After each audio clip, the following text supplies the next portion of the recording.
Hey everyone, let's make a card. I'm going to start with some rubbing alcohol into a glass container, pick up some ink with a paintbrush, and we're just going to splatter it onto our card. I've got the scrap paper down just so I'm not inking up the whole area. We're going to stamp our sentiment. We're going to pick up our stamp for our bowl, stamp it in Pool Party ink. Next up, we're going to do our ice cream in Blushing Bride, our cherry in Sweet Sorbet, our spoon in Gorgeous Grape.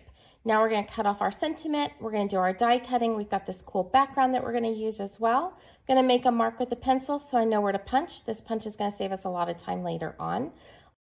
Liquid glue to put all of this together in that little slot. Our spoon is just going to slide right in there perfectly. And then we're going to add a cherry on top. With our sentiment, we're going to make a banner on each end and then grab another punch with some pink cardstock, layer these together to help our sentiment pop. Card base, card front, and then we're going to peel off that cool backing, add it on top, add our sentiment and our ice cream, and we're done. Follow ITeachStamping for more ideas.